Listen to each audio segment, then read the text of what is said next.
Évangile de Jésus-Christ selon saint Luc. En ces jours-là parut un édit de l'empereur Auguste, ordonnant de recenser toute la terre.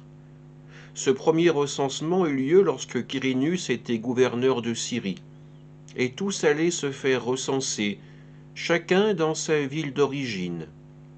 Joseph, lui aussi, monta de Galilée, depuis la ville de Nazareth, vers la Judée, jusqu'à la ville de David, appelée Bethléem. Il était en effet de la maison et de la lignée de David. Il venait se faire recenser avec Marie, qui lui avait été accordée en mariage et qui était enceinte. Or, pendant qu'ils étaient là, le temps où elle devait enfanter fut accompli. Et elle mit au monde son fils premier-né. Elle l'emmaillota et le coucha dans une mangeoire, car il n'y avait pas de place pour eux dans la salle commune.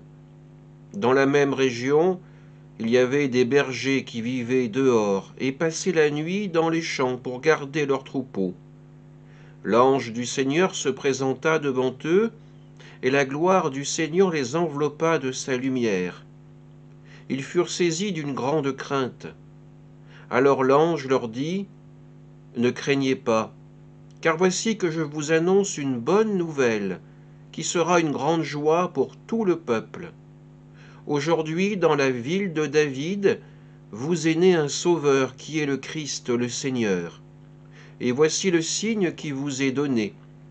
Vous trouverez un nouveau-né, emmailloté et couché dans une mangeoire. » Et soudain, il y eut avec l'ange une troupe céleste innombrable qui louait Dieu en disant : « Gloire à Dieu au plus haut des cieux, et paix sur la terre aux hommes qu'il aime. » Acclamons la parole de Dieu.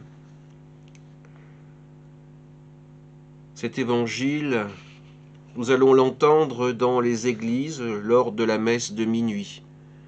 Nous allons quitter le confort et la chaleur de nos maisons pour nous diriger vers ces lieux où nous allons nous retrouver pour prier, pour rendre grâce, pour contempler de nos yeux les crèches qui s'offrent à nous et accueillir aussi le Seigneur qui vient établir sa maison, sa demeure dans nos cœurs.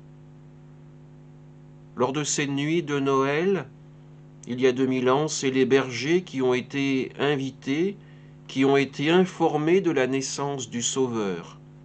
Ceux qui étaient considérés comme des parias, comme des brigands et comme des voleurs, ont été les premiers à être invités par le Seigneur pour contempler la naissance de son Fils, la naissance de Jésus-Christ.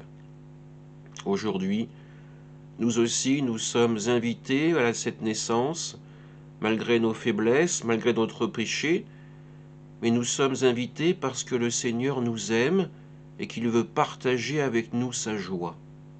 Alors que cette nuit de Noël résonne de nos prières, de nos actions de grâce, car le Seigneur vient à travers nous pour se manifester au monde, il vient pour se donner, il vient pour se manifester petit enfant, mais avant tout preuve d'amour du Seigneur. Amen.